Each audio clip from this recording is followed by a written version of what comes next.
Little circle. Hi, Josh. Good to see you. You're right on time, son. Good to see you.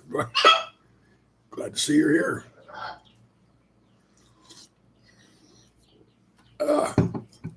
We're just sitting here hanging out, chatting while we were waiting for the time to come for it to pop up and go live.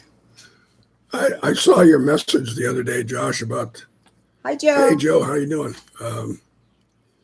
I'm real glad you got all your pieces and parts for your drone together. And I'm assuming that if you haven't already, you're going to try to be getting out somewhere where you can practice with it a little bit. And I understand that other one that you got, that'll, a little speed demon, that one will teach you a thing or two, won't it? Give you some skills. Well, Joe, glad to see you here, partner. How you doing?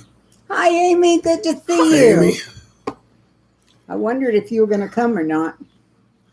Is your procedure Monday or Tuesday? Josh says, yes, indeed. Good. Glad to hear it. Now, when you, yeah, that's what I heard today. Portland's supposed to be over 100 degrees today. Portland, Oregon. Shit. It won't be that hot here. I think it's only supposed to go to 98 here. I heard somebody say there was going to be 109 in Portland, Oregon. I mean, that's unheard of. Well, it was that in Missouri last week. 109. I saw that this morning. Somebody was. Amy says we can't see her, but she can see us. Well, if we ever decide to put that other software on here so that we can get multiple people on at once, then we'll be able to see you too. Well, we don't have to put anything on there. I've just got to Tomorrow morning at 7. reactivate my StreamYard stuff. But I have to put it on my machine too. There's nothing to put on. You just go there. Oh, okay. Well, you'll have to teach me. Yeah, and I'm gonna have to relearn it. I mean, shit, I messed with that a year ago or more. So, Amy, you know you'll be in our prayers. Amy, you will definitely be in our prayers, most assuredly. You can depend on that. Matter of fact, okay, give me one. Lord, Sister Amy is going to be in your hands tomorrow, Lord, and we trust, we believe, we know that you'll protect her, keep her safe, guide her and heal. And we ask for blessings on her, her family, in the name of your son, Jesus. Amen. Amen. Dandy, be quiet. Sorry about that, y'all. We will be thinking about you, Amy. Trust me. 7 o'clock in the morning. Well, maybe I won't be thinking 7. I'll be thinking about her at 7. I'll get up so I can have prayer at that time. Yep. We're doing real good, Josh. Or at least I'm doing real good. I'll let him speak for himself, but I'm doing great. I was just telling Kate that I'm just... before we came on the ship. Yeah, I know, Amy. That's always the way they do it. And then they won't get to you at 7 like they say. It'll probably be 8:30 before you get in there. At least that's the way it always is here. Pardon me. Sorry about that. Oh, Amy, I have some good news while he's being pardoned. One of my 3 elderberry bushes is blooming. It's in a little bitty pot, but it's blooming. And I have decided that when we move the ducks and chickens down here, I'm going to put the elderberries just outside. Go ahead, darling. Just outside the duck run, because every day we have to dump their drinking water and their swim water. So I'll keep them well watered, and they ought to grow beautifully because they get sun and they get lots of water, and the ducks will love having them right close by. Okay. Welcome back, Joe. Better? Yeah, just had a little spasm there. Yeah. Yesterday was pretty interesting. Neighbors had a young bull got loose and ran up our driveway and through our back. Oh, not something I'd want to play with. Yeah, I'm pleased. All of those little ones you gave me, I planted, but they don't seem to be making it. I don't know why. They get watered every day. Hello, Terry. Good to see you. I saw that picture that Brett took of your rainbow in your backyard the other day. It was gorgeous. That was really pretty. Really pretty. They caught the bull this morning. Oh, good. Good thing. Was it a young bull? Or was it a Well, young bull. well-established? Young bull got loose. Okay. Sorry. That would have been interesting. Yeah. Well, if he was young enough, it might be friendly. Did Brett run out there with a cape? Hi, Ruth. Toro, Toro, come on, Toro. I'd have been, if I'd have been mobile, I'd be tempted to do that. Come on, Bo, let's go. It's not even noon and it's 90 degrees. Yeah. And you don't have air conditioning either, do you, Josh? That's the problem. They don't Most of generally those put in folks AC on that part of the country. Let's see. Oh, good. I'm glad you're getting your gun fixed. By the way, I did a little research the other day, and there's a little town near us about 5 or 6 miles away called Marion, and apparently one of the really, really, really good gunsmiths in this whole region lives over there, and he only works about 3 or 4 hours a day, from about 5 in the afternoon till around 8 or so. But when I get my lift in and I've got my chair, I'm going to take my Ruger over there and see if he can fix it for me. I'm not going to bother to send it back to Ruger. I'd rather keep it in my own hands. I don't really want to lose it, give it away, send it anywhere.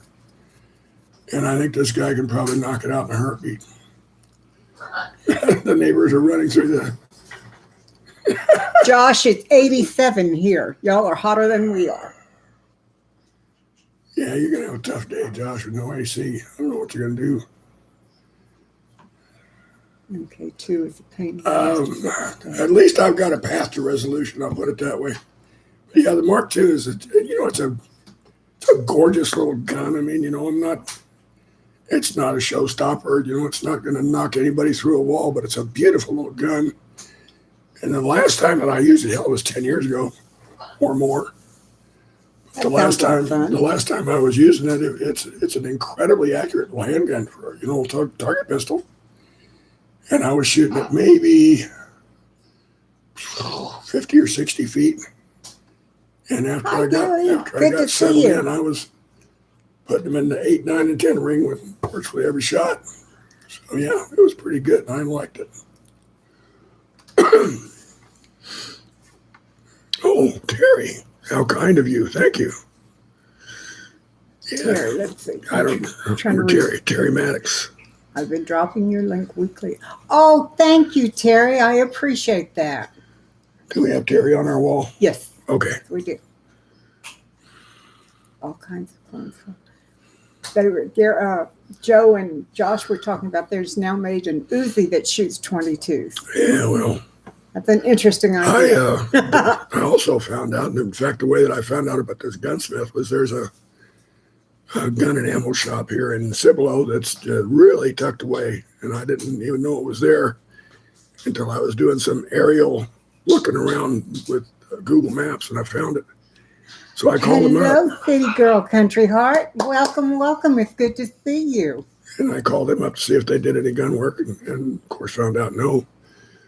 But hello, Brett. Hey, Brett. How you doing, partner? But they do have all kinds of supplies. I'm probably going to try to find a holster for my 38. And I really want to get an AR-15. I think that's the best gun for me. When the time comes to buy me my own weapon? What? I want a Bushmaster. Don't we all? Don't we all? Hi, Celtic. It's good to see you. Oh, I'm sorry you're having sciatic pain. Missed you last week, partner. Hope you're doing better. I know you're having some problems. Get some heat on that sciatic. How you doing there? And Brett, I was telling Amy just now, I saw that picture you shot the other day with the rainbow in the backyard. Gorgeous. That was really a nice picture. I have got to figure out a way to get back on Facebook. This is driving me crazy not being able to access it. Facebook? What? I haven't been able to get on Facebook in weeks. Were you in jail? No, I can't seem to access it. It keeps asking me for all kinds of information. It's all tied to the old email account. I may have to go in and just set up a whole new one. Well, I'd give you my credentials. I got nothing to hide. If you just want to get on there and look around, I just want to keep up with Brett and all those. Hi, Lisa Clark. Hey, Good Lisa. to see you. Like we've not seen Lisa for a while. Good to see you, girl.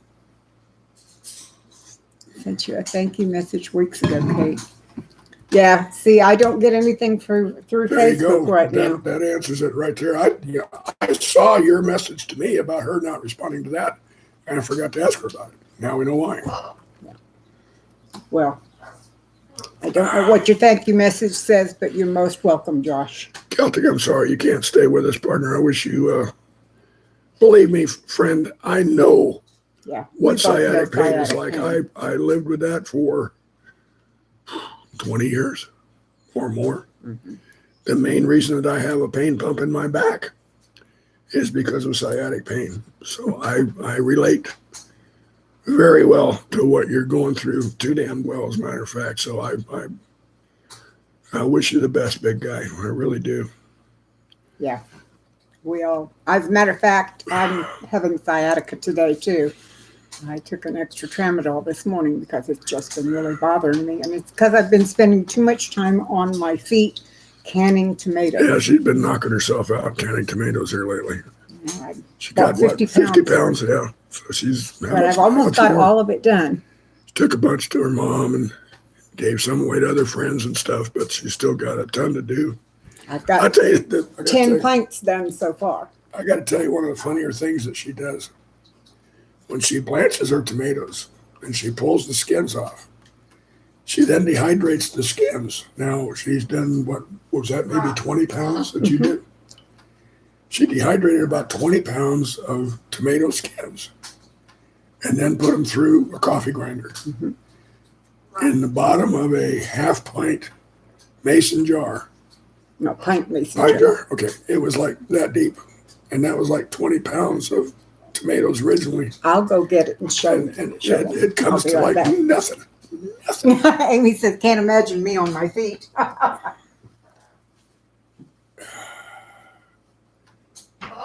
Yeah, Lisa, that sciatic pain just truly sucks rocks. I mean, I started a pain group here years ago in Cibolo that was called Bring the Pain. And it was when I was really at my worst. And I was doing a lot of writing about it because it was the only thing that kept me sane. And I ended up with a couple hundred people in the group. And it was one place that it's still there, although I very rarely write for it anymore. But we could all go there and just truly piss and moan and complain, and nobody judged you. Nobody tried to give you false hope or stupid solutions to your problem. And that's the problem, is people, they just don't frickin' understand what that kind of pain is like. If you've never had it, you cannot appreciate it. You just truly can't. It's impossible. It is the worst chronic pain that I can think of that people have, and it just makes me, it'll make you tremble in your sleep. Go ahead. And you got the floor, darling. Show and tell time. Uh-oh. This Tomato. is a tomato. See, whole, really beautiful, in good shape. Peel them by blanching them. You make an X on the bottom, blanch them. When the skin starts to crack, you pull them out, dump them in cold water. And then strip the skin off. And you get tomato skins. I put the tomato skins on my little thing here and put them in the dehydrator. And these are, Dried out. yeah, that's what they look like. It's just the skins. Okay. Saving the skins is a serial killer move. They still smell like tomatoes. Yes, they still smell like tomatoes. Then you can the tomato sauce, or in this case, it's just the tomatoes themselves that are canned. I just chopped the tomatoes in pieces and stuck them in there. How many did you make yesterday? I made 5 pints. Yeah. 5 pints with about 20 pounds of Tomatoes. Then you take the skins, ta-da, put them in a coffee grinder, and this is about 20 pounds of tomato skins, all ground up and pretty finely and ready to use to make more tomato flavor. Now, the way that she uses that is, say she's making the tomato sauce. She'll go ahead and put the tomatoes in and stuff and then add a little bit of the skin which ultimately just dissolves in there, but it gives it a richer tomato flavor. And so my that's spaghetti the theory has a anyway. lot of tomato sauce and a lot of other things. No city girl, but Hi, Lori. she got them from a guy who does grow them himself here locally, organically, no chemicals, no pesticides. Thanks, Metal. Hi. So come over and can the rest of yours. Listen, darling, I would. Believe me, I would. This year I did not, and last year I did not. I have grown tomatoes in the past, but this year I just had so many other things I couldn't do it. Firefly needs water, a hose, anything. Somebody carry me. What's going on there, girl? We're hiding out in the house. Okay. Yeah, I imagine that tomato powder would make real good tomato paste if you just put if you really did grind it up fine. Mm-hmm. And then maybe mix it with some olive oil or something maybe? What are you making? To make a good tomato paste. Yeah, you could mix it with a small amount of oil. Yeah. Or with a small amount of your canned tomatoes. Yeah, okay. So that would keep it tasting more tomatoey. And I still have about 10 pounds of Roma tomatoes that I have to do something with. And I'm probably going to make tomato paste out of them because they have more flesh, less seeds, and less liquid inside. So. See, Firefly, you must be up there in the Northeast where it's so unbearably hot today, too. I don't remember where you are. Bruce says it's a wonderful commercial. Yeah, I've got this part down, don't I? And I am going to, yes, I do make my own. As a matter of fact, that's what this is, Lisa, is there. Spaghetti sauce. So, yeah. And I put celery and onions and garlic and all kinds of spices in it and just cook it and cook it and cook it. But wait, there's more. Pardon? But wait, there's more. Oh. And then I can it, and then when I get ready to make my spaghetti, I put it in the pan. I add a few more spices and that kind of stuff, and then I cook it some more until it gets really, really thick. And that's now this. She makes pretty good tomato sauce. I had a little bit of siphoning going on and had some bubbles build up in here. And when I took it out of the canner, all those bubbles were still rising. Now they've settled. But it's not a problem because when I cook with it, they'll come out and they'll be fine. You use a 1/4 cup of powder to a 1/2 cup of water to make paste. Good idea, Terry. I don't have a 1/4 cup of powder in there yet, so I'm trying. You need to step inside. Lori, are you having a lot of rain? Is that what the problem is? Spaghetti sauce for dinner tonight. No fresh makers yet, though. I think Firefly is up in the Northeast somewhere, or Northwest. I'm sorry, Northwest. Who is? Firefly. Oh, okay, Lori. Firefly. Where it's so hot up in Oregon right now. And that's amazing. In Portland at 109, that's just hard to believe. Yeah. When I start doing the Roma tomatoes or plum tomatoes, whichever way you want to call it, I'm probably going to video that because I've gotten to the point now where I've got a good system down and I can work with it. And so there may, not will, but may be a video coming out. Fireflies in the New York area. And that's hot up there too. The whole northern tier is catching this heat wave. Yes. Not that we're not getting it, but we're not getting it like y'all are getting it because it's so uncommon for you. I mean, 90 here is, it's pretty normal for us. And it's not even 90, it's 87, 89, something. What did I say it was? 84. Well, now is that up to date? Yes, I just did it. Okay, 106. Okay. All right. Yeah. So it's cool here. Fight inflation by growing your own food as much as you can. Yeah, we're trying. God, Josh, you've been out there 25 years now. Wow. That's huh. I did not realize he'd been there that long either. That's a long time.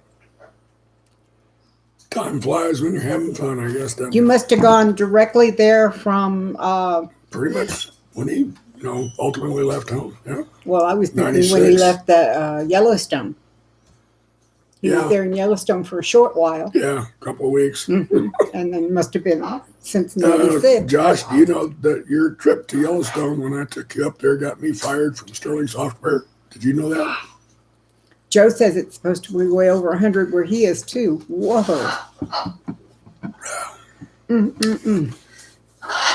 Yep, it did. I wasn't that unhappy about it, but it did get me fired. But anyway, it was time to move on anyway. Hello, Angela Casey. Hey, Angela. It's good How you to doing? see you. Well, why would I tell you that, Josh? That's not really something that, I mean, now, it don't make no, never mind. But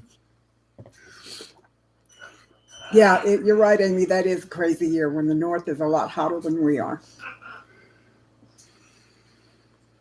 95 in New York. I kind of, hell, I don't know if it's even worth describing, but when I got back, the people at Sterling Thank you, Lori. wanted me to, because I think I took some sick days to do that, to run you out there. Angela, we have a tradition here. As you can see, there's a map behind us with pins on it. When someone comes to this show that has not been here before, we like to put a tack on the map to represent you. So we need a color from you. It can be red, green, yellow, blue, or white. And a general idea of where you are, like the largest city in your state or something like that, so we can find you. Our map is big, but it doesn't have a lot of detail, so the best you can do. We would love to have you on there, Angela. Where are you from? Or where are you close to? Let's see. Terry says 85 in North Central West Virginia. Wow. Whoa. I'm glad you think so. I don't believe it is, but Kate went to the doctor Thursday, and I went with her. Mm-hmm. And our doctor is the same guy, by the way. And he's a real nice guy. And I was telling him, I had seen him Tuesday, only it was just a phone call. You're right, and if I had one, I would, Amy. So anyway, I was telling him about my voice, and he's prescribed some lozenges for me. He thinks that this might be kind of halfway thrush related. A lot of people even get though it it's from not the real medicine visible. you take. The air, one of the inhalers that I use is a kind of a powder, and I've had that before where it coats your vocal cords. And what this is called dysphonia, yeah. And it will give you dysphonia pretty bad. I'm hoping that when I get these lozenges, it'll hopefully knock it out. So then he'll go back to sounding like he should. Yeah, that would be nice. I hope. That would be nice. Hey, Albany, how you doing? Amy, I'm going to look for some of those sticky stars like teachers use, and if I can find one that's gold, I'll put it on your pin just so that we know. Okay, you know Keto Homestead. Yes, I do, Lori. I know Jess. I go to her show from time to time. Who was it we were asking about where they are? Was it Angela? It was Angela Casey. She hasn't answered yet. Yeah. Hello, Iris. Right. Good to see you. My goodness, we're getting quite a group here. Got 16 folks in, but Don't forget thumbs up, guys. Do your thumbs up thing, please. Jess had an egg-bound hen. Oh, that's awful. Yeah, that's bad news. That is awful. Speaking of hens, hopefully this week we will have chickens and ducks on our property. I hope we're going to get it this week. They were down at the other end of the property where my brother-in-law and his housemate live. But my brother-in-law is not caring for them at all, and his housemate didn't want chickens in the first place, and he's been doing all of the care for them until I found that out, and I've been going down and caring for them as well. But it's much easier, since I'm doing the majority of the care, to get them up here close to us so that I can just step out the door instead of having to walk a quarter of a mile. And we've got a good space for them that'll be nice and shady, and we'll give them adequate cover and I love birds. Kind of stuff. I love birds. I don't care what kind of birds they are. I love birds. So Kate's been wanting chickens ever since we moved out here. My life. So and ducks. I have a Mr. and Mrs. Mallard and I have a little female that I call Lucky Duck, and I have no idea what kind of duck she is. It's just a little brown duck. But of all the three ducks, Mrs. Lucky Duck is the talker. Because the minute she sees me, she starts quacking, and she doesn't stop until I've walked halfway back, because I can hear her until I'm about halfway between the two houses. So, As you might imagine, Amy, we have a lot of eggs in the house right now. don't let the grandbirds get jealous. No, they won't. Angela, if you care to have your pin on the board, all we need to know is roughly where you are, and we'll put it up on our board. It's a request, not a, if you don't want to, then don't. You know, Brett, that's kind of sad, but at the same time, the hawk has to eat. He has to stay alive too. So. Raptors gotta live too. Yeah. Angel will still be saying hi to everyone. Yeah. So anyway, the title for today's show was just hanging out, because that's exactly what we're doing. Yep, I'm hanging. There's not much going on right now. Things are slow. I will tell you, we went to the doctor, like he said, and the doctor gave me a clean bill of health. It seems that my kidneys are doing well. Yeah. My kidney is doing well. My liver is doing well. I'm in good shape all the way. Yeah, that's right. So good right. all the way around. Weight right. is good. The Blood balance of work is nature. good. Brett's talking about the balance of nature. If I were even 10 or 15 years younger, I'd be living a totally different lifestyle than I am now. Believe me. But yes, we did, praise God. It was wonderful, because I have been struggling with some exhaustion issues. Yeah, she has. She's been well.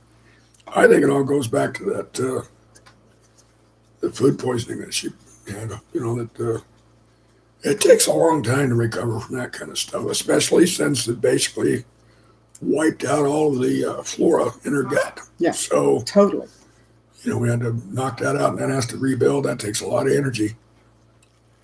So. And I'm just not willing to sit still and give myself time to heal. I'll work a little bit and then rest, and work a little bit and then rest. It may take a little longer to get 100%, but I'm not letting everything just go by the wayside.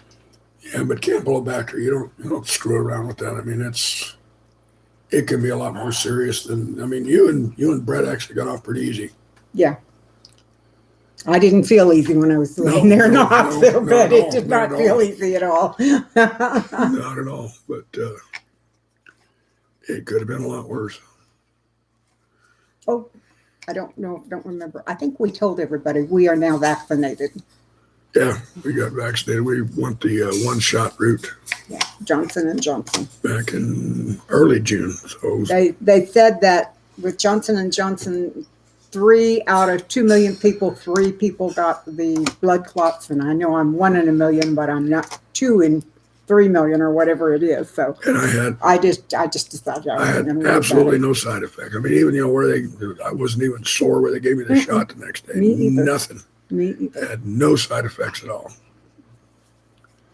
Yeah. So that was cool. Still not even sore. So. Hell no, it's been 3 or 4 weeks ago that we got that. I don't remember how long it's been. Yeah, Amy, we will be thinking about you tomorrow, believe me. And I'll be up praying for you at between 7 and 8. So. Well, Terry, I'm 74 years old. Married a young lady here. Sean in Alaska. Oh my God, my Sean, goodness, Sean, it's good to to see you. Welcome. Do we have Sean up there? Yeah. Yes, we have Sean up there. Okay. So, and I got COPD, so I got a diminished. My immune system is still strong as a horse. I mean, it always has been, but this is a new variant that's never been around before, or hundreds of years ago, apparently it was. They're now finding some evidence of a COVID-19-like virus from way back. Hundreds and hundreds of years ago. Hundreds and hundreds of years ago. So it's not that it's completely unknown, but we've not seen it in modern times. So anyway, simply because it is new. Hello, Lake Ferry Prepper. Good to see you. Better to be vaccinated against this one than not. Just because we may have good immune systems, but the human immune system is not good at handling things that it's never seen before. Right. So, Lake Ferry, I don't know. I don't think you're up on our map. We have a map behind us on the wall, and those pins represent people who have dropped in to visit us.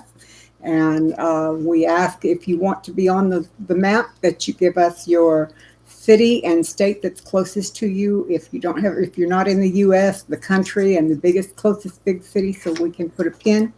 And then we have 4 or 5 different colors. So if you want to go on, please let us know. Red, yellow, green, blue, or white. Yeah. Every choice. We have enough pins, believe me. Adirondacks, New York. What color? What color would you like to be? Bet she says red. Kate, can you tag Anderson, South Carolina? Yes, ma'am. What color do you want to go in on there? And Anderson, South Carolina, too. She wants to be green. Okay, green it is. There you go. That's green. Okay. Yeah. Amy, I am too. I am too. This map was my idea, by the way, so I'm having a good time with it. Okay, let's see. And we need another one up in Anderson, South Carolina. City Girl. That's who we've got. City Oh, okay. All right. And okay, Lake Ferry Prepper. Okay. Okay. Love the map. Yeah, me too, Amy. It's so exciting. It's kind of frustrating on one vaccine for kids that has a high rate of causing heart problems. Yeah, I would too, Albany. That's kind of scary. Yeah.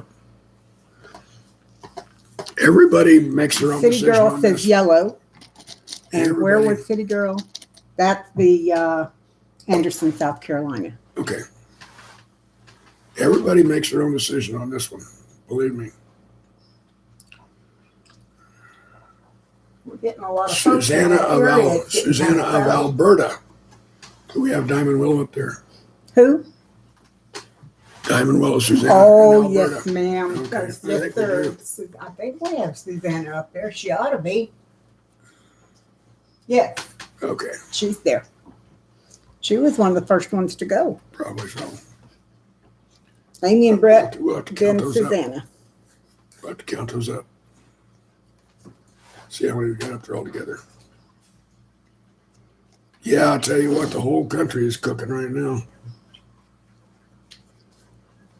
We have 30 pins on the map. Cool. Counting the one over here. Count this one up here. I'm sorry. Count this one up here. 31. I forgot the one over in Europe.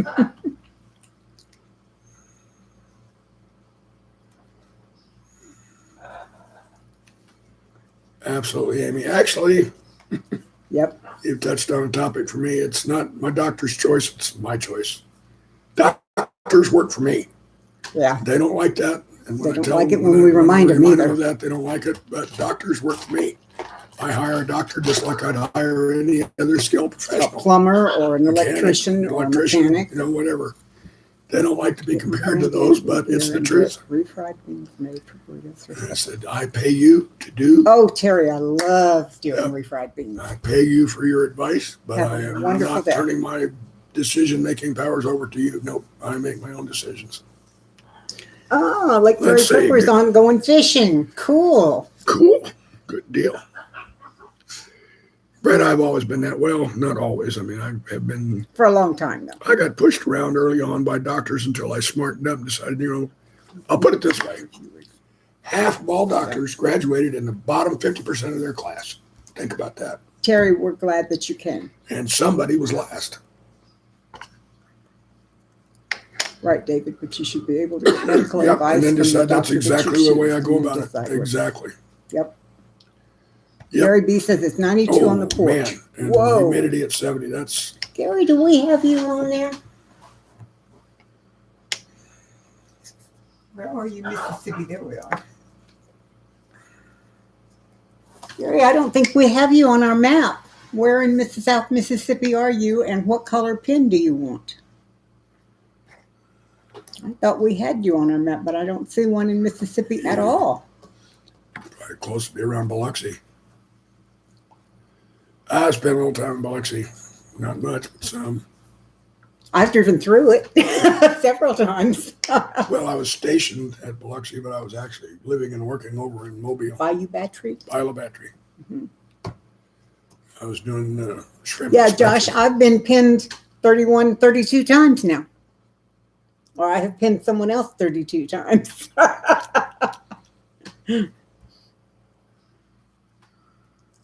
As a patient with multiple spine surgeries under my belt, you learn the level of Yeah, I've had doctors 6. quickly. That is true. I've had 6 surgeries on my back. Most of them relatively minor, but still 6 times they've carved me up. The furthest Gulfport, pin there you go. is in Spain. What color would you Mr. like Paul to be? in Spain. They're Gary in Biloxi. He's 20 miles northeast of Biloxi. yeah, Gulfport. I know. Okay, what color you want to be, Gary? Yep. Yeah, the Navy calls that Gulfport. They got a huge, huge shipyard there. Okay. What's the name of that? Susanna, hold on a minute. It's some of the easiest ways to stay cool from a southern, born and bred southern girl. Number 1, wear all cotton. It wicks the heat away from you or the sweat away from you.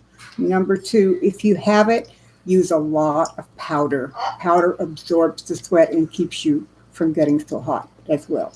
Number 3, do any work you have to do in the early mornings or late in the evenings after the sun goes down during the hottest part of the day.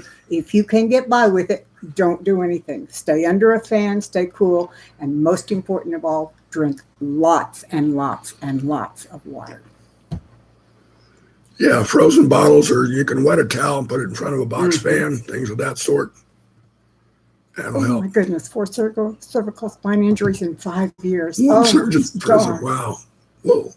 Whoa. Blue. Gary wants to be blue. Okay, we got blue. And he's There you near go. Biloxi. Near So Biloxi. we go find Biloxi. Excuse me, folks.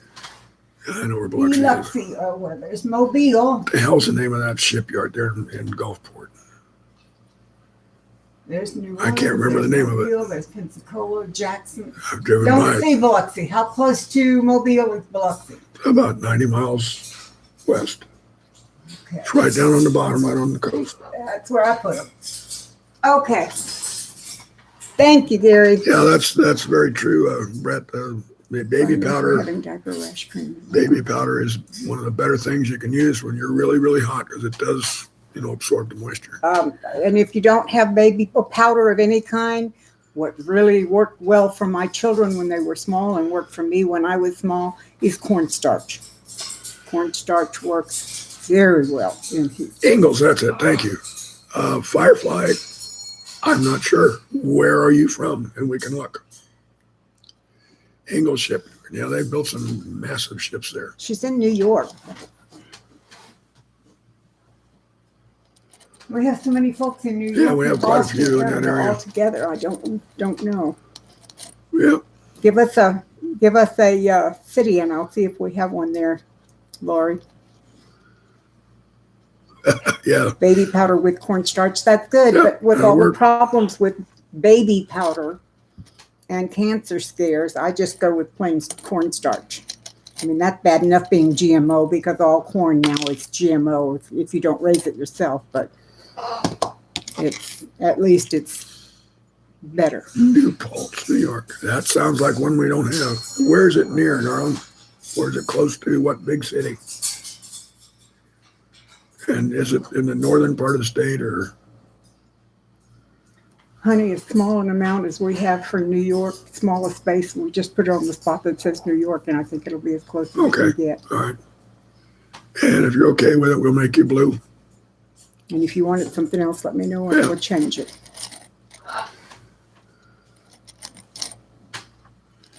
Yeah, I don't think Hey, many. now you're I up don't, there. I don't think many people use. I'm sorry, Lori, I thought we had you there. I've got a container of baby powder underneath my sink. I noticed the other day when I was. I'm sorry, cleaning you got out. a what? I have a container of baby powder, Oh, but it's been there a long time. well, most baby powder problems are for females. You don't have the equipment that has been causing problems. Well, you'd be surprised. I would be if you had that. You're right. That would be very surprising. Yeah. Cornstarch is better. Let's see, whether it be through selective breeding or straight up gene manipulation. Yeah.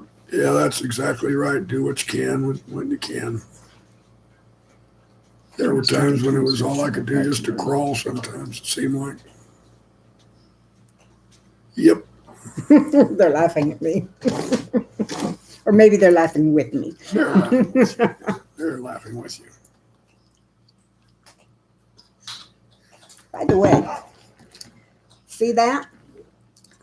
Our local store had some beautiful navel oranges on sale, and I bought some and brought them home and scrubbed them like crazy, and I've been eating them at least one a day, and today I decided rather than eat it, I was going to infuse my water and enjoy it all day long. I just cut it in pieces. It tastes better than Tastes better than that grape. Tastes better than my special water, yes. You all remember when I drank that? You're welcome, Susanna. I hope they help you. I really do. That's kind of interesting. That's not bad. And I have half of the orange left, so if you want some, I can make you some too. Yeah, mandarin oranges. It was okay, Amy. It wasn't. It wasn't that. Was it white grape? Is that what that was that I tried that time? What was it? It was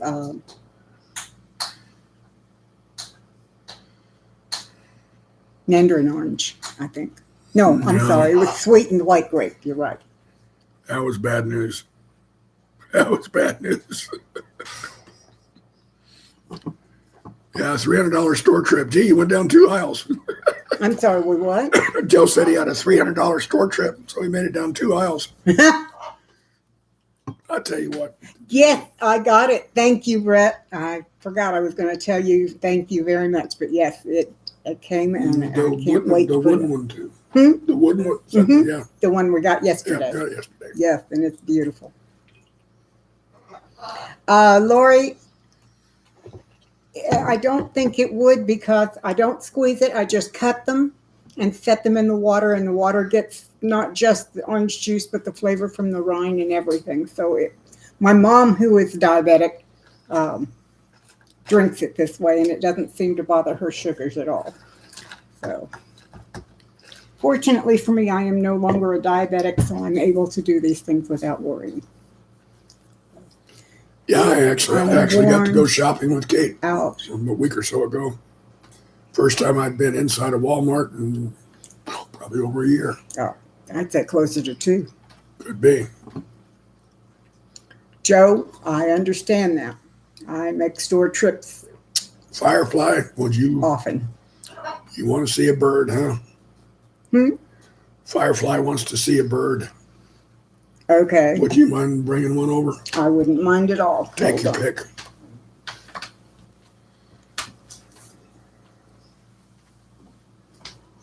Let's see if Mr. Kareem They've been pretty quiet today. Been good birds. Yeah, he comes Yesterday they were a pain in the butt. Kate was gone much of the day, and they were just screaming bloody murder. You want to go get on camera? Oh yeah, he does. You want to get on camera? You like it? He always liked to be on camera. Yeah. There you go. Hello, big boy. Go. Hello, Kareem.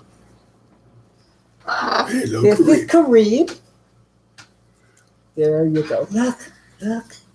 There you are. Peekaboo. Kareem is what, 27? 27 years old. Yeah. And he's such a handsome boy. He is our oldest, and he is wonderful as far as I'm concerned. He gets. Oh my gosh, Joe. He's angry. Can I have kisses? Give Mom a kiss. Thank you. Mwah. Good boy. Can I have a hug? Can you hug me? Oh, good Can I boy. get some too?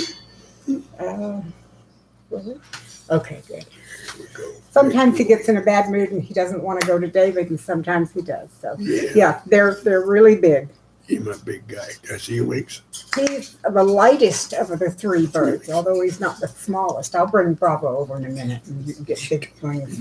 You big guy. Yeah. Give me big kisses, huh?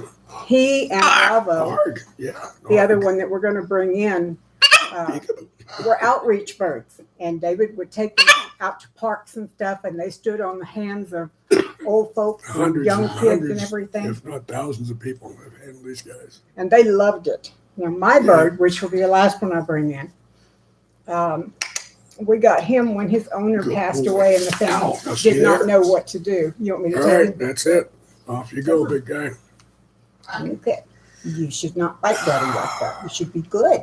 Yeah, you should be Yeah, good that's gonna boy. bleed. Son of a You want to bitch. go back to your cage now?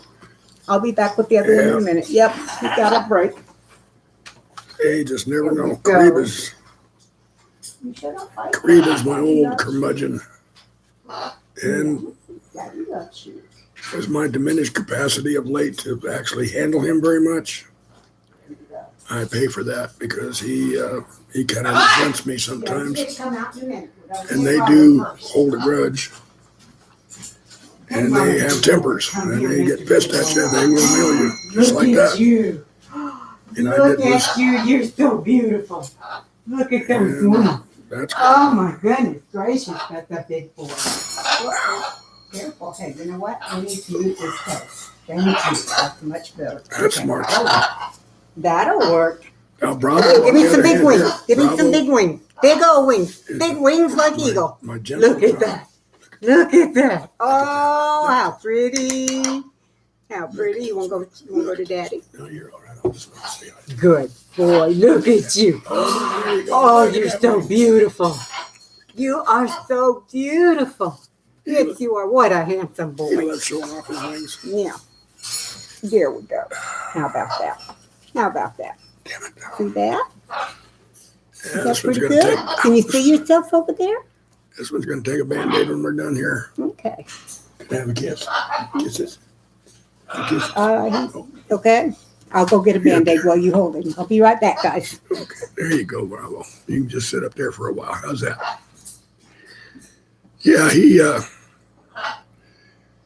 Bravo here, like I said, he's my gentle giant. He's a big bird, very heavy. And Josh, I've said it 1,000 times. If you're going to have birds as big as these, from time to time, you're going to bleed. That's all there is to it. I can't blame him. It's my own fault.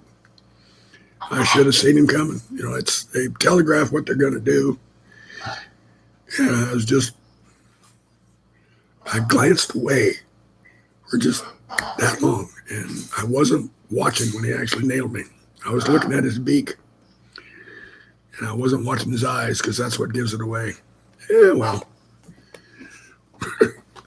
you probably can't see him, but my arms are covered with scars from these guys. Thank you. I'll go put him back in his cage. No. Bravo.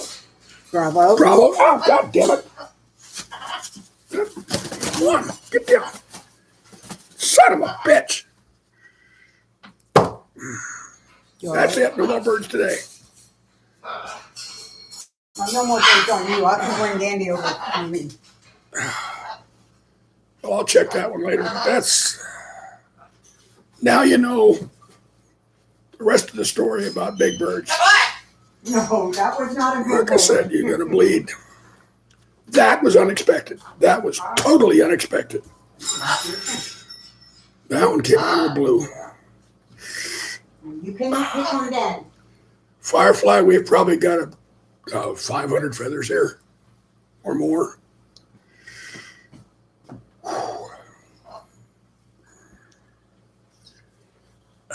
Are you bleeding on your back? I don't know. We'll see what if it soaks through the shirt. It's up there on the shoulder, right around in there somewhere. Right there. It's not going to bleed, but he did pull it pretty bad. This one is Gandhi. Gandhi is my baby. Gandhi is the one that thinks he's my mate.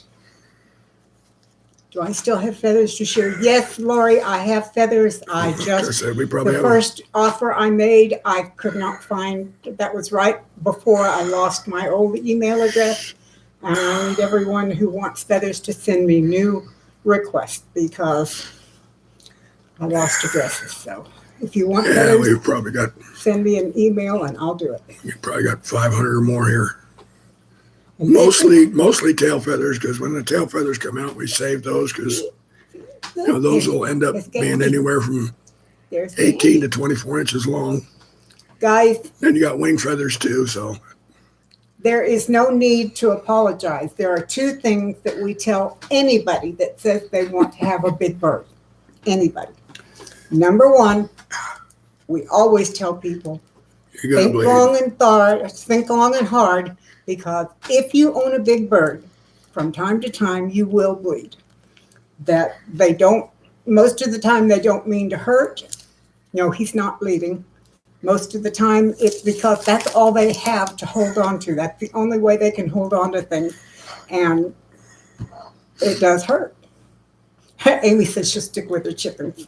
Chickens can hurt too. That little episode there with Bravo on the shoulder, that was deliberate. Yes, it was. Yes, it was. And But I not know all. somehow I pissed him off. I don't know how or why. I don't think it was you pissed him off. I think it was because he did not want to get on my arm. He was happy there. That could be true too. And you started moving and he just grabbed hold of whatever he could grab. Yeah.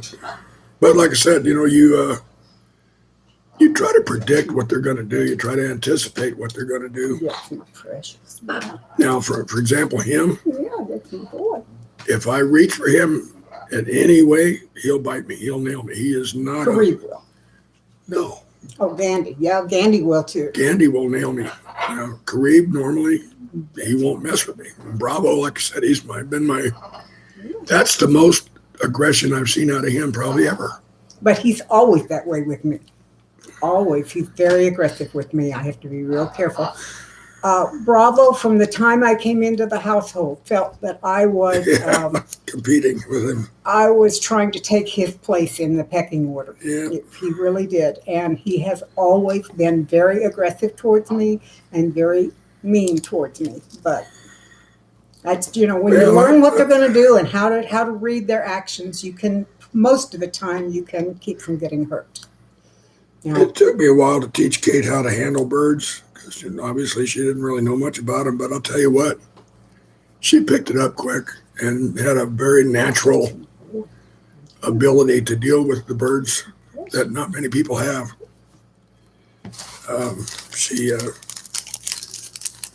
We've told this story before, but when Gandy came to me, he came to me as a rescue, and I was going to foster him until we could find him a new home, which was going to be difficult because he was not treated well as a juvenile bird. He had never flown, so he'd never fledged, and his wings won't open up.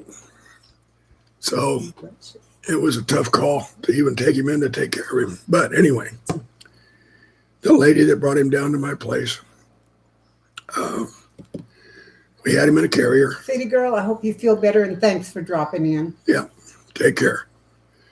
And we were all kind of standing around this cage, and I picked the carrier up and opened it up to put him on top of the cage. And Kate was standing catty corner from me, across the other corner of the cage. I was on one corner, and she was on the opposite corner in the back. And the moment I opened that cage, Gandy dashed out, ran across the top of the cage, and literally jumped on Kate's shoulder. And this other woman and I were just kind of going ballistic. I mean, we were just terrified because we could just see him going after her face, her shoulder, neck, anything. And then I'll tell you what, these guys, they can generate 1,500 pounds per square inch at the tip of their beak. That is enough to sever a finger. They make toothpicks out of 2x4s. And it is enough to just literally tear you up. So we're standing there just kind of going, ah! And Gandy was just as calm as could be, sat up there on Kate's shoulder. He walked from here and just looked across hunkered to down and just sat there. and looked at them under my chin. Yeah, and he was looking at us exactly under her chin. He bonded with her just like that. And he didn't play with my earrings, and I had earrings on at the time. And he didn't try and bite. He was my bird. He knew it, and I knew it. Now, it took years of effort on Kate's part to learn how to handle him and be able to stroke him and touch him because he was still very much abused, an unhandleable bird. But Kate brought him around. And she worked for years with that bird Pretty much, to get him to the point where he, she could I can do almost pretty anything. much anything I want to with him. Yeah, but it was amazing. I mean, I could just see a trip to the hospital. Just when he ran out of that cage, I just about lost it. They both turned just sheet white, and their eyes got big around. And Aunt Andy just trotted across the cage, and I put my hand out, and he walked up and No, got on hell, my he shoulder jumped and went onto your across the other shoulder. side and looked at them under my chin. And And here's something else. Later that night, when I was in talking to him, I took a big step and put my finger into his cage. And he came over, and that great big bill, he took hold of my finger. He did not bite me. He just kind of very gently squeezed up and down. and that's unbelievable. That is literally unbelievable. I mean, I won't even do that with my guys. Everybody says that bird is a biter. Everybody that He I wa- that he knew is. I him. mean, if I try to touch him, he would shred me. Yeah. He would tear me up. But he took my finger in his beak, tasted up and down my finger, did not bite me, and then he proceeded to feed me. It still scares me to this day because she'll put her hand up there and he'll literally just nibble on her finger. Mhm. All it takes is just one good squeeze, and it's all over. He does it to my nose, he Yeah, does it to my that's the chin, other thing. Gets he around does her it to my face. fingers. He plays around on my cheeks. Scares the crap out of me sometimes. Really, even now, it still does. But I trust him and I trust you now. So it's, And he boy, he has truly bonded with me to the point that he tries to make nests for us. yeah. He really thinks that I'm his mate. He really does. And he feeds me. I feed him. Of course, I don't take the food he gives me in my mouth. He feeds me by regurgitating on my hand. It drools all over her, basically, is what it comes down to. But, But neither one of these guys ever feed me. no. Or me. So, she's got that part of her relationship with Gandhi is totally unique. And what's really cool is when he's feeling particularly affectionate, he will sit on my left arm. I will hold his mandible, his bottom beak with my thumb, putting my thumb in his mouth.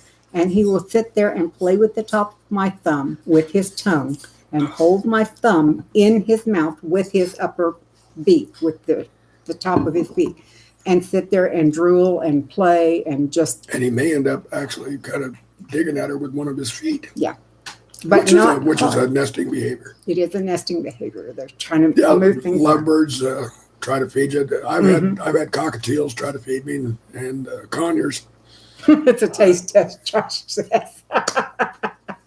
Yeah, but they nicked my shoulder damn good, and it got me pretty bad there on top. Is it bleeding up there on top, right up in here? No, honey. You've got a breaks? bad spot here and a bad spot All there. right, But well. neither one of them have broken the skin. They're Good. just badly bruised. Good. That Speaking of surprised the crap out of me. bruises, as you guys can see, Yeah, but this is not caused by bites. it's from talons. Their talons can get so sharp that just walking around on us gives us bruises. Of course, as old as we are now, as easy as my skin tears and all that stuff, and we bruise so easily as we get older. Oh well. You should watch that so you don't get a sore. Yeah, I'll heal up, Joe. I have taken hundreds and hundreds of bird bites. The two ringneck does. Oh, those are pretty birds. They Yeah. don't do anything. Yeah. Yeah. But see, Lori, they have bonded with him. That's something we need to tell everybody too is, Birds pick their person. yeah, people don't choose birds. Birds choose the person. If you're Especially going to the have a bigger good bird. relationship. Yeah, I mean, parakeets and shit, they don't care. Not necessarily, Well, because whenever even you bimbo, but whenever you get to bigger birds, you can. it's very important with the They bigger will birds. definitely make a choice, and like Amazons, for example. I don't like Amazons. Yeah, right, Amy. But an Amazon will choose a person, and generally they will be a one-person bird for 5 years. At that 5-year point, they may very well change their allegiance, and they won't like that person anymore, and they will attack that person, and they want somebody else. Probably like me and That's no one why I else. don't like Amazons. They're sneaky. Well, but Karib has sort of done that. Yeah, Joe, that's like me. Me Yeah. too. Like tissue paper. Karib was predominantly his bird. I mean, he could go to other people, but he was predominantly David's bird. He loved David more. And just in the last year or so, Kareem has started going to her. preferring me. And that's fine by me. I do not mind that because at least he's got somebody. The problem is that I can't give them the kind of care that they deserve anymore because of my mobility issues. And if I go in there in my wheelchair, it's not like I can follow them around the cage. And It's a big room, but we don't have enough room to do that. So it ends up being a real problem. We have made, Gary, cut the sleeves off sweatshirts and things of that sort that do help. And if we really get into a situation, for example, we're going to the vet or something, I'll put one of those on. But generally, I only need it to get in and out of the truck because once I'm in, I've got one on one shoulder and one on the other. And that's the way we travel. And Dandy always rides on my shoulder. So I'll have Kareem on this shoulder and Bravo on this one. Mm-hmm. And that's the way they always go. It has an African gray that his wife gifted him as a baby. That bird hates everyone but her. African grays are another one that are notorious for picking one person. Yep. And once they do that, it can be a lifetime commitment. It really can. When you think about guys like these macaws and African grays and Amazons live 80 to 100 years. It's no small commitment. Yeah, and I have no idea what we're going to do when we get to the point that we are not capable of caring for these three birds, particularly Dandy. I've started thinking about it with Kareem and Bravo, but I still, it's like I'll think about it, but I don't want to. It's a tough time. It's a tough decision to make, and I don't let my mind go where it ought to finish up that line of thought. I can't do it. Kareem and Bravo were around people enough when they were younger that they might be able to be rehomed without too much trouble. Both of them would be able to do that. Now, well, Kareem is going to take somebody that knows birds. That's all there is to it. I was lucky when I got Kareem because I really hadn't had big birds. What? There you go. When I start biting me, you'll eat them. You'll bite back. But with Gandy, the gray killed a lovebird. That's Gandy is so. I know that feeling. I've had a foster bird killed another foster bird in my care too. Yeah. Gandy is so bonded to me, and he's such a one-person bird that I'm not sure he can be rehomed. I'm know. Really not. Now, the other option with Gandy, he's probably maybe not sterile, and if he's not sterile, he would probably be a good breeder. It's all right, Josh. It's okay. Yeah, Josh, they don't scare the crap our out of most family people. To take these birds.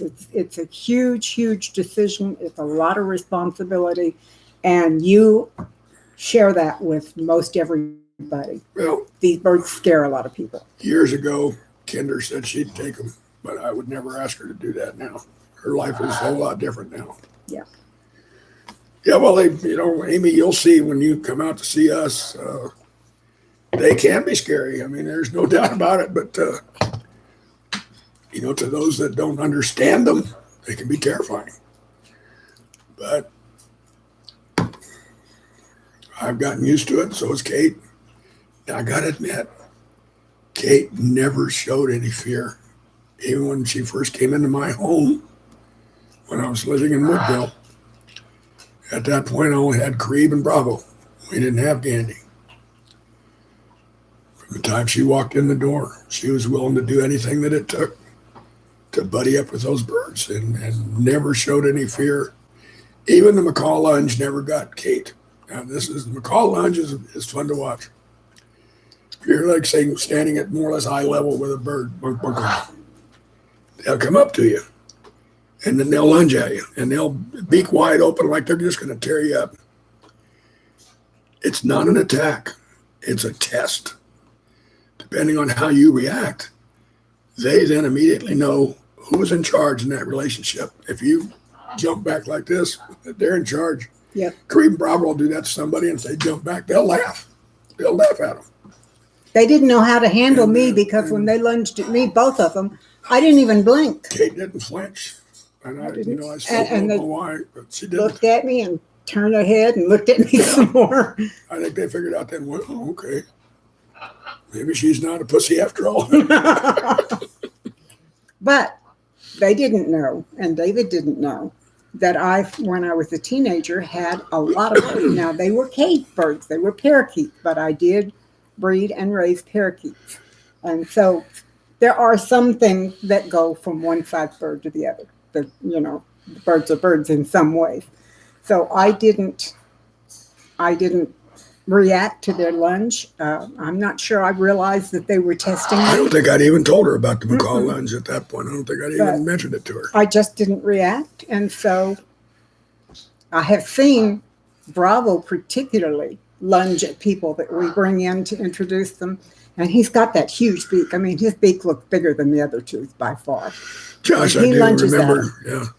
And if they jump back, he'll sit back, fold his wings under, and look at them and go, and laugh at them. He does it often. Yeah.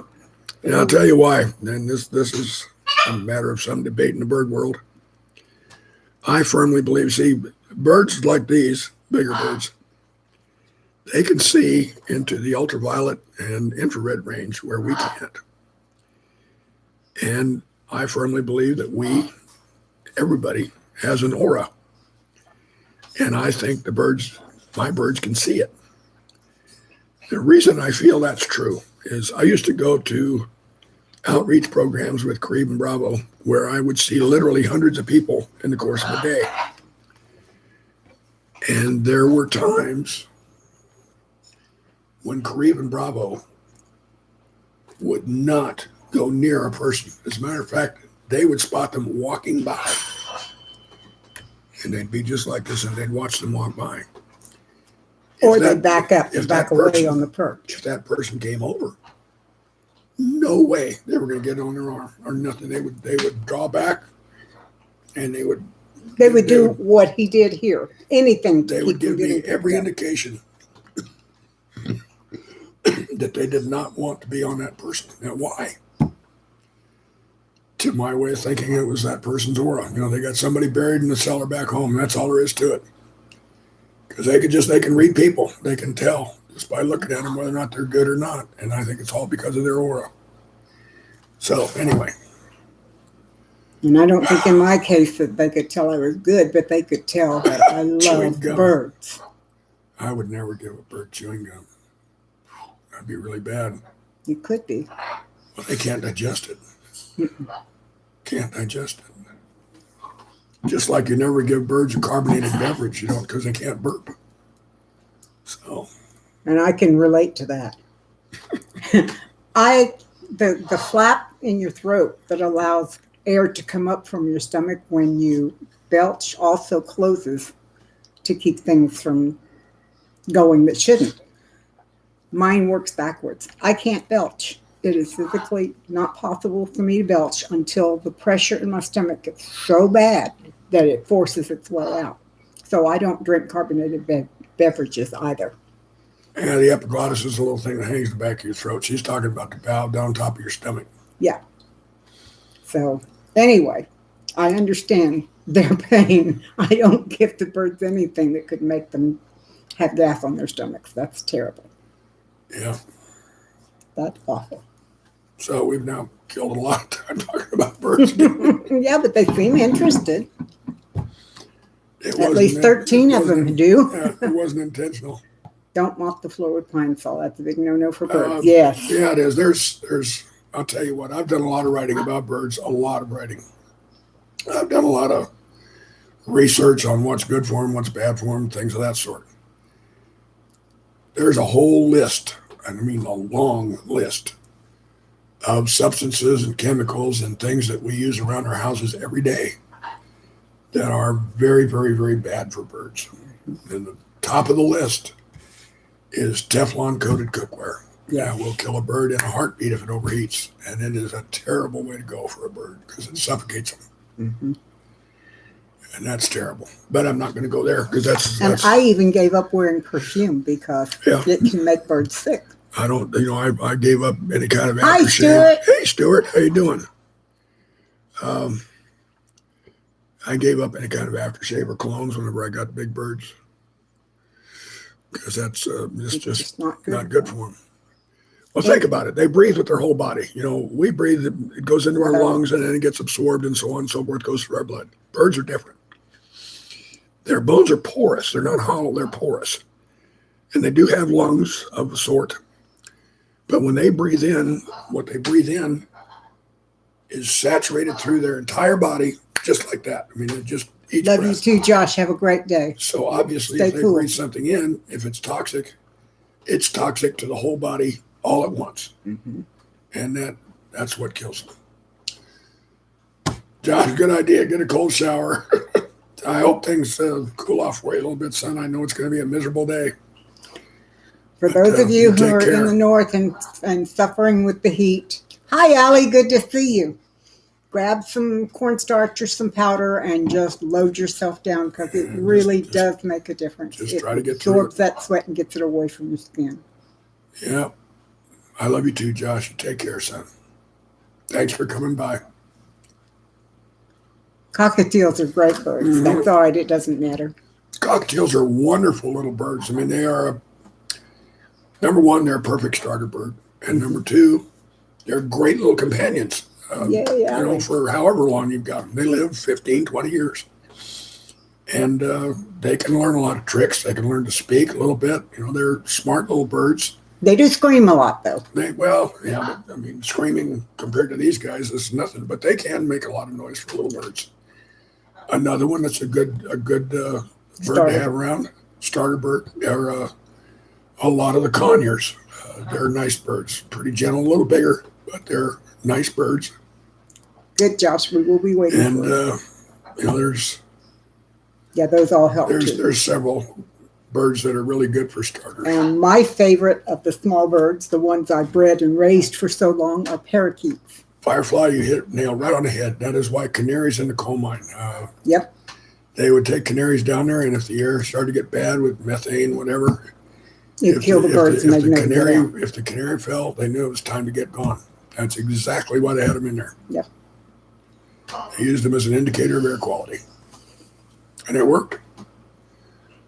I'm sure a dead canary saved many miners' lives. Yeah, canaries have saved a hell of a lot of miners. That is very true. Good coffee today, by the way. Thank you. During the live stream, it has gone from being sunny and bright to being overcast and cloudy around here. We may get a little rain this afternoon. That'd be okay. I'll tell you what, this part of Texas right now is ultra green. We've had enough. It's June and everything is green. We've had it's enough weird. rain over the last month or so. Normally, this is a real dry time of the year, and things are really starting to dry out and get brown. But and fires are a real problem at this time of year. It's really, really green all around right now. So it's really nice right now. Amy, did I tell you that one of my elderberry plants is blooming? Yes, you did. Okay. I'm just so excited about having, not elderberry. Yeah, elderberry. I'm so excited that it's blooming. We also had a peach off of our trees the other day, and I ate it, and it was so good. Yeah. It was so good. I have 3 more in there that are not quite ready yet, and there's a bunch on the trees still. So. Rick, I don't know if I would attribute it to climate change. Climates change. I mean, that's all there is to it. It changes over thousands of years, and we're just on the cusp of some of the more dramatic changes. Allie, it comes and goes. It cycles. Our spring was that way, Allie, but it's drying off now. As a matter of fact, this spring, our next door neighbor was mowing his yard with a riding mower. And he got stuck in a mud hole right by the fence on our side, and it was there for weeks. He just got it out yesterday or the day before. The back end of his, it sunk down about 3 feet. He was stuck. Nothing he could do. I had a few apples. No more apples, huh? I think either a young bull or a deer had a snack. Oh, I'm sorry, Amy. That's too bad. Our peach trees are right right beside our front door almost, because I had them in 5-gallon buckets until I figured out where I was going to put them. And I had drain holes in the bottom because it was the rainy part of the season and I didn't want them to drown. Well, they grew through the drain holes and into the ground. So now if I move them, I'm going to kill them. And I don't want to do that until I've at least had a chance to air layer some of them. The hell of it is, it's my path to get out. And I've got them And I tied got up, but they the still keep branches growing around. over. It's like going through a forest when I go out of the house. But oh well. The peach tasted good, so I guess it's worth it. Yeah. Oh, it's raining. I can hear it. It is raining. It's raining. Is it? Yep. It's raining. Cool. It sure is. Yeah, big drops. Big old drops. I can hear it now, too. Yep. That's All amazing. right. That's amazing that she can hear the rain. Allie's picking rhubarb. What do you do with rhubarb, Allie? The only thing I've ever heard of was a strawberry rhubarb pie, and I don't know anything about it other than my grandmother made it when I was a little bitty kid, and I thought it was good. I don't know anything else about rhubarb. And that rain is coming down hard. That means I'm going to have to slog through mud to feed the chickens tonight. Well, maybe not. It may not rain too long. And I've got a lot of hay down in the bottom, so maybe, hope not. It may just be a little passing thunderstorm. Anyway. My neighbor and I are sharing the chicken care duties. I feed them either morning or evening, and he feeds them the time that I don't. So, apple cider vinegar water, a pinch of salt, cardamom, and cinnamon. What is that? Oh, it's what you're doing, pickling it. Okay. And then Firefly's asking if you've ever canned bacon. Lori, I have not canned bacon. I've seen a lot of stuff on it, and I've thought about doing it. I have about 4 pounds of bacon in the freezer that I need to do something with. I just haven't done it yet. I have done beef and I've done chicken. I just haven't gotten around to it. So. Just a few tracks and a few less apples. I'll tell you what, folks. You getting ready? My butt's tired. Okay. Well, we've been on an hour and 17 minutes, and I need to ask for prayer requests anyway. And I have a few. right at the top of the list for everybody here, by the way, please pray for Amy Broussard, who has surgery tomorrow. Yes, she's on the list. Keep her in your thoughts and prayers. Amy is one of the good folks, and that's all I'm going to say about that. Okay. Y'all take care. I love y'all. Thank you for coming. We'll see you in a while. Bye-bye. He's probably going to go watch golf. There's some golf going on. Oh, Amy says, please put antibiotic on those bites. We'll do it later. That's part of me. I don't need no stinking antibiotics. They all say bye. Bye-bye, y'all. He did it last night on Anyway. What did they do last night on Jesse's channel, Laurie? I missed it. Too many things going on here. I can't keep track. Oh, and Laurie, what about her egg-bound chicken? What did they do for it?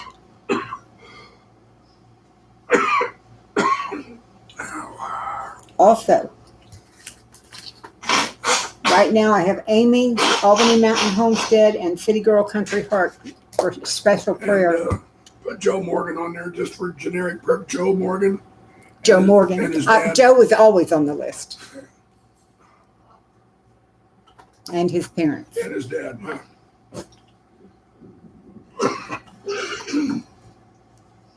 Just generically. Okay. Amy says, don't be bullheaded. She doesn't want you to get an infection. She worries about you. Almost reached to the screen and grabbed that bird. Joe said he almost reached to the screen and grabbed Bravo, and then he realized he couldn't do that. Yeah, well, actually, that was not Bravo's fault. No, it was not Bravo's fault. So,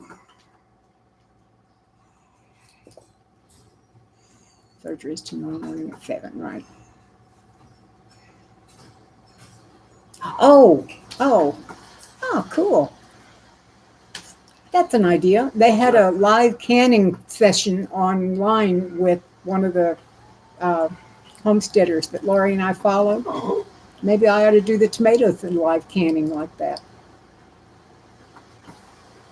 For how long? Hours and hours and hours? Well, no, you just go through what you do to get it started, and then put it in the canner, and I can show what it looks like when it comes out. Okay.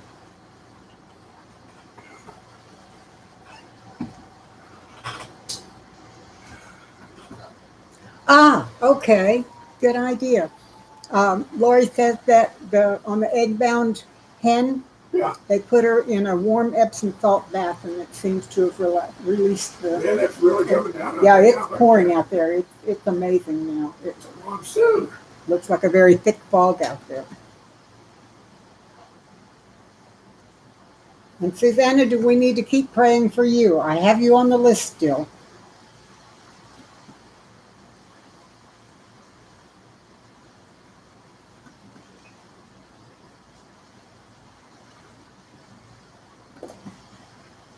Don't do that kind of thing on Monday or Tuesday. Oh, honey, uh, I don't think I'll do it Monday or Tuesday.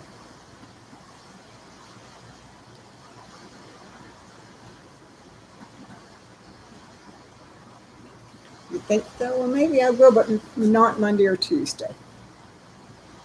Now, Susanna, you are on the list. I didn't know if I should keep you on there or let you go, but I'll keep you on there. Not a problem. I have several that stay on from week to week because I haven't heard that those requests were answered yet. So, ghost pepper.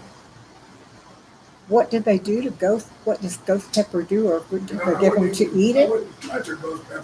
For the chicken? Ghost pepper? Ghost pepper. I'm waiting for it to That's tell like me. 1,000,000 Scoville units. That's Came tough. through the can. Oh, wonderful, like the Ruth. hottest- Thank you. It's like one of the hottest peppers in the world. I don't know what they do. I'm waiting for her to tell us. Oh, now we're getting thunder.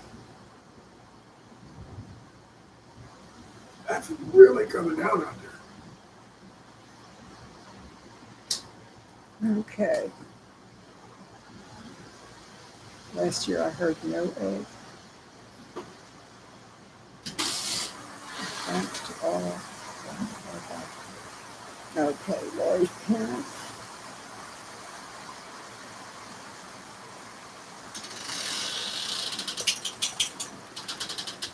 Lisa, please pray and find someone to help me with everyday things that's getting harder and harder for me. And prayers for everything. Absolutely, Lisa. And Lisa, do you have any openings for your disability claims, or has that door been finally closed completely?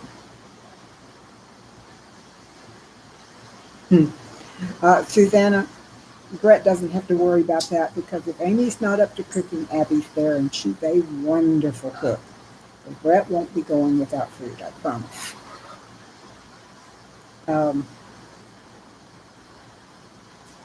Allie, I had on the old channel, I think I had one on making jelly with no pectin or with low sugar pectin. So, but I don't have anything other than live streams on this channel yet. So, ghost pepper is, oh, okay. He's gone. I'll tell him that. Sorry, I just wasn't getting it, Laurie. Request would appreciate being thought of. Albany, you are on there. Matter of fact, you're number 2 on today's list. The hen is still egg bound. Oh, I'm sorry.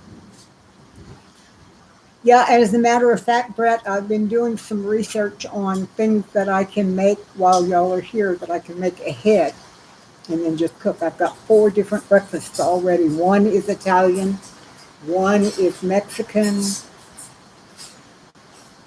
I don't remember what the other 2 are, but they're all things I can make ahead and then just put in the oven in the morning, and they'll be ready when we're ready to eat. So, okay, still pending. Well, I'm going to keep you on there, Lisa, because I know we've been praying for you for a while, and we're going to keep praying for you.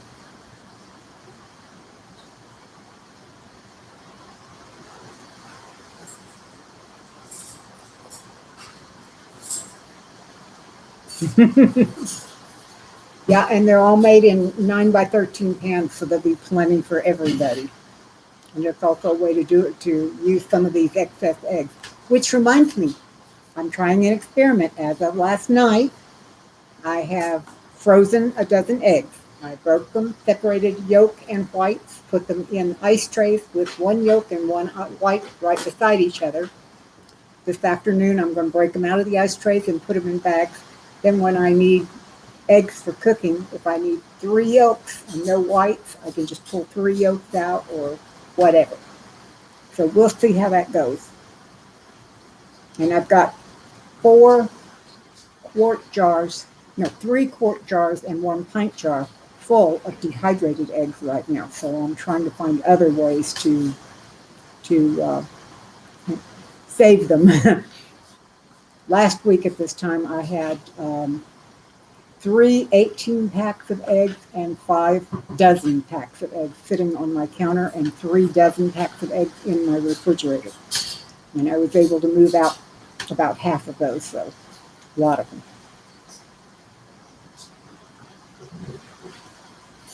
Well, Allie, I haven't scrambled them. I'm doing them separate for baking needs like that. Generally, I will dehydrate them, and then when you rehydrate them, they're a little bit grainy, but if you put other things in your scrambled eggs like I do, you don't notice the graininess quite so much. When I make scrambled eggs, I usually put onions and garlic and either cream cheese or sour cream, some milk, all kinds of things like that in. And then when you mix it up, you don't really notice it. Actually, Amy, we can't sell them here in Texas, or at least in this part of Texas, without having a license. And I looked into that, and it would be okay, but they have to come out and inspect and all of that, and I just don't want to get involved in that. I'd rather just give them away to people I know need them. Need to can green beans soon, thinking about quarter. Albany, I'm going to be growing green beans as a fall crop because it's too hot here right now. And I think rather than canning mine, I'm going to do, I think they were called miner's breeches. You string the beans on a string and then let them dry that way, let them dehydrate that way. The chickens sure keep Kate on her toe. Well, they're going to like it even more because we're going to get a lot of the stuff that was left over. Listen, guys, if we lose you, there's a lot of lightning and thunder out there, and if the storm cuts our power, I'm just going to turn it off. So. Oh, thank you, Allie. I think that's a good idea. It'd be a lot more fun, too, because we can just do it as it goes. You get to see me screw up or make a mess or whatever, but that's okay. Noodle beans do pretty good in the heat. Do they? Well, see, I don't have any noodle beans, but I can probably find some. You could hear the thunder. That one was pretty close. It looked like the lightning looked like it struck about half a mile from here out the back window. Yeah, that's what it looks like, Allie. It's really raining. But that means I don't have to go out and water the garden today, so that's a good thing.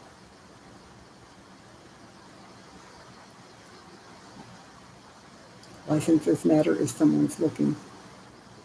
True. But around here, if you get caught, the fees are pretty high. And I really don't want that. And it's just, there's lots of folks that need it. God is watering the plants for me. That's right. That's absolutely right. Joe, I've got a lot of people that need eggs, that want eggs.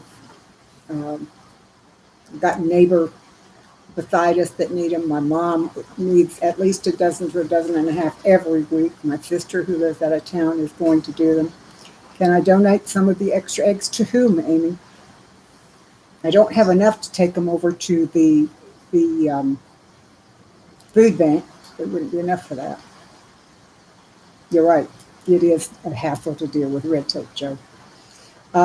Often, Amy, I will load up several dozen and take it over to the church and set them in the kitchen, and people will get them there. But other than that, I don't really. I just give them to the people that I know need them. That's the easiest way to do it, and the people who need them really appreciate it, and those who do give me a call. Texas is big, but if you're not too far. You're right, Stuart. Texas is big. And Lisa's way far from us. She's close to El Paso area, I think. The church may be able to find families in need. Well, that is true. And also we have a group of folks here in our little town that keep in contact with a lot of the elderly. And as a matter of fact, we have ladies who go around to the elderly that are homebound and run errands for them and do crafts with them and stuff like that. I donated a bunch of my craft stuff when I closed my crafting room to those folks, and those ladies, when I took them over to them and gave them to them, they were thrilled because those seniors need something, and it really is help. It helps them, and they enjoy being able to artistically express themselves. So I was glad to be able to give them, and I've got more to go too. Thanks, Joe. We need more rain, but it seems to miss my area often. We seem to be where the jet streams. Yeah, she is in El Paso. Just made a breakfast of sliced zucchini spread on baking pan, scrambled a dozen eggs, poured over the zucchini, spread sausage over that, and baked. Gary, I saw a recipe very similar to that just recently, but the bottom layer, they do, they grate potatoes and squeeze all the liquid out of them and make a layer of that. Then they put all the rest of it on and pour the eggs over it, cook them until they're firm but not really dry, and roll them up and slice them and serve them that way. It looks really cool.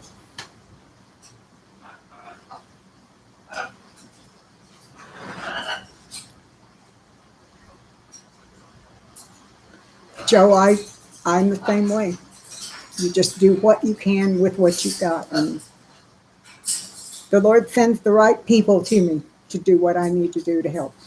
So I just keep waiting and watching. And when he says send somebody my way, I know that I'm supposed to do it. I'd like to see a video on that method. On what method, dear? I'm sorry. I'm bouncing around today. I'm not able to concentrate real well. This brain is distracting me.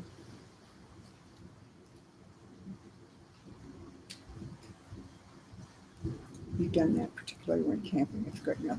Yeah, Gary, it looked good. I haven't done it, but it looked like it would be really good. Oh, okay. Okay, well, I don't have any fresh green beans, but maybe what I should do, I think they had some on sale the other day at Walmart, and I could go buy a couple of pounds and do a video on that.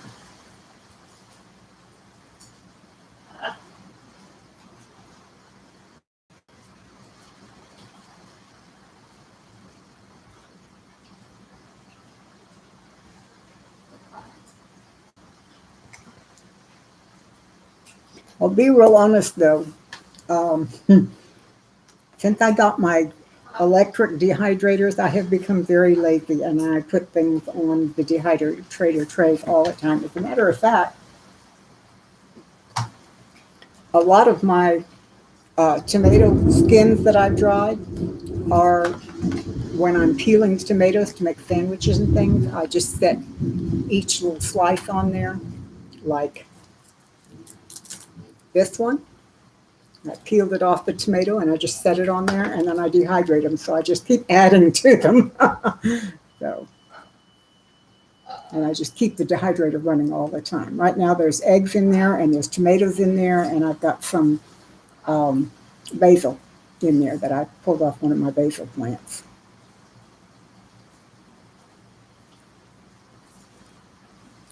Well, Lori, if you'd move closer to the middle of Texas, we could.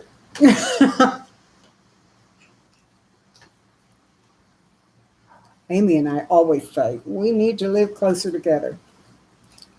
But I can't seem to talk her out of leaving Louisiana. I've been trying. I've tempted her with all kinds of things. I even said I would buy a freeze dryer if she'd come to Texas. Good for you. Just got your Excalibur and really. Gary, I'm thrilled that you got one. That is wonderful. We have the Magic Mill, which is similar to the Excalibur, but I like it better. And the reason I did, number one, it's less costly. Number two, it is no plastic. It's all metal. Yes, Lori's on my list. Excalibur. Okay. Number three, the Magic Mill has a glass in the door, so you don't have to open it each time to check your food. You can just look in. The controls are digital, just like the Excalibur, but they're on the front of the thing instead of having to reach up to the back of the top. So I had a friend who had an Excalibur that she let me use for a while, and I really liked the way it works, but I don't care much for plastic in my cooking. I know that this is plastic, but this is the only thing I use it for is the tomato powder. I don't use them on anything else. I generally just use parchment paper. And I like everything being all stainless steel, so that's always nice. I like the ease of using the controls right on the front instead of having to reach up and over the back. So, but all of that being said, Excalibur does make an excellent product. And I'm glad that you got something and that you're using it. That is great. How many trays did you get, Gary? I know they make a 4 and a 9. Our Magic Mill has 10.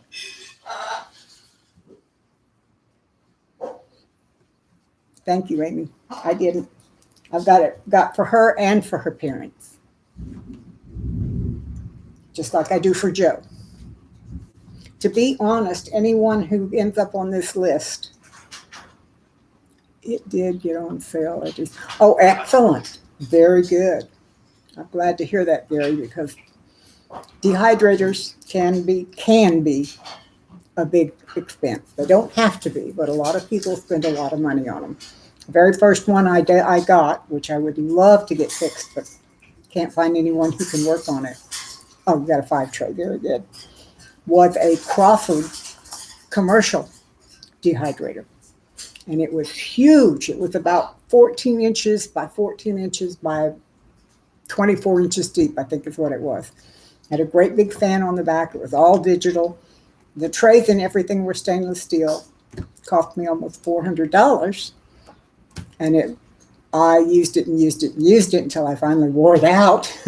But the Magic Mill was 12 by 12 by about 15, and the trays are 10 by 10. And I love it. And it was, I think, about $150 or $200. It was not terribly expensive at all. Amy got one based on the fact that I raved on mine so much, and she looked at it and decided it was a good idea. And like she says, she loves hers. And she's got what? What have you got, Amy? 5? Including my broken Crawford, I only have 3. But I gave 2 of them that I used to have away. So I had a lady that was interested in learning how to dehydrate. She was living on a very small fixed income and could not afford it. And I had 2 of the old Ronco round ones that had on and off, and that's it. And she said, I said, if you want them, they're yours. They're not fancy, but I dehydrated on them for like 5 years. You have 5 at the moment, but the Magic Mill gets the most use. Yeah, my Magic Mill does too. Anyway, she said she would love to have them, and I gave them to her. And last time I talked to her, they were still running well, and she had stuff in them constantly. So I was glad she could have it. I really was. Lots of zucchini in the machine this season. I've got to zoodle mine up and start freezing them. I want to put some in because I just made 5 pints of pasta sauce, and I have another big pan in there cooking down right now. So thought about cooking it down in the um, instant pot, but I like the way it smells, so I put it in the other pot. You don't have to wash it much, so I just put it in there and it's cooking slowly. Like to have a freezer dehydrator, but really don't have the room. I would love to have a freeze dryer.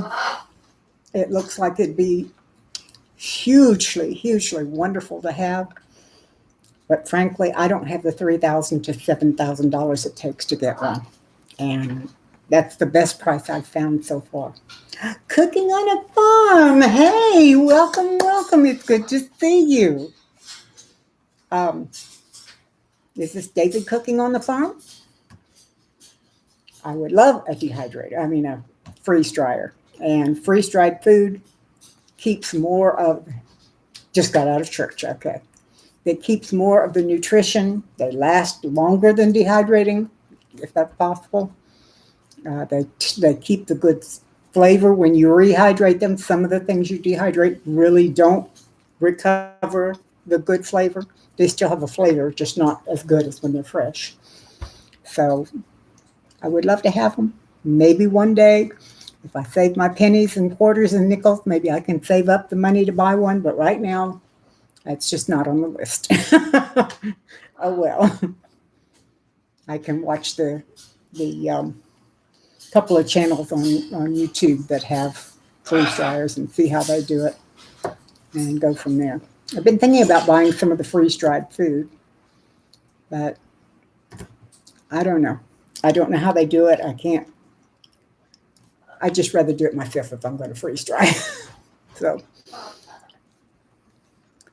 what did I end up doing with my eggs?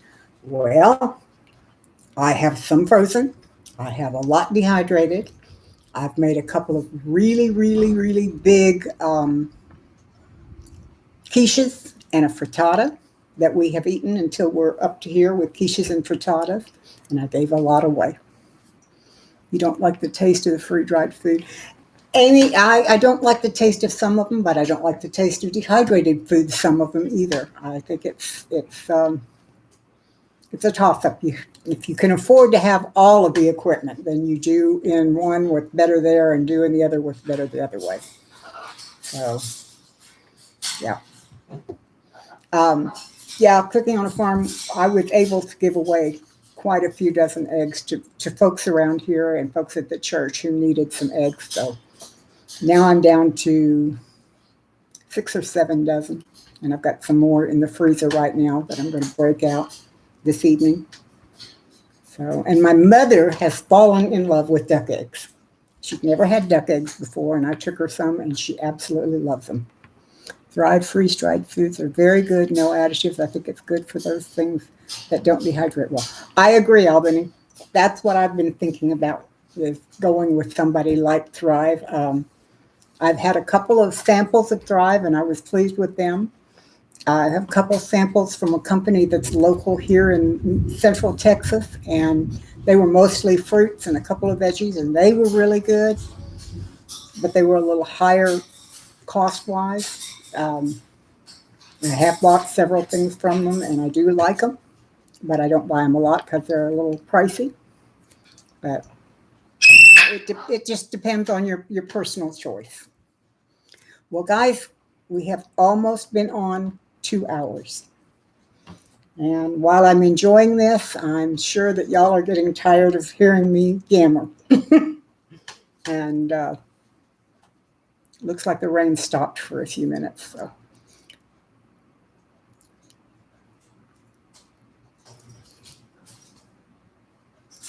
August and Lee at Lazarus Homestead Self-Thrive. I haven't got the funds yet. Yeah, Joe, quite a few people do. I go to the home shows here in our area once a year, and they always have a Thrive person there. So Amy's got to get going, get some things done before tomorrow. Love you, Amy. We'll be praying for you. I'll be up and with you in spirit, since I can't be with you in body, but we will be with you, and we love you. Gary, anyone here doing the lime water storage, or is it vinegar jar storage? We love duck eggs. Gary, I want to try the lime water, but I haven't found a recipe that I thought was detailed enough that I could follow it safely. I want to try that too because I've got lots of eggs, and I also want to try the glassing technique, but haven't found much on that yet either. So, thank you, Joe. It's always lovely to be here, and I enjoy the visit. Um, thank you, Amy. Albany, we always enjoy having you guys come. Like we say every week, this time that we spend with you guys is like spending it with family. You are our family. You're our friends. You're our family. We love you, and we look forward to it every week. So until next week, when I see you again, I will be praying for each of you. Stay safe. Stay blessed. We love you all. Take care and bye.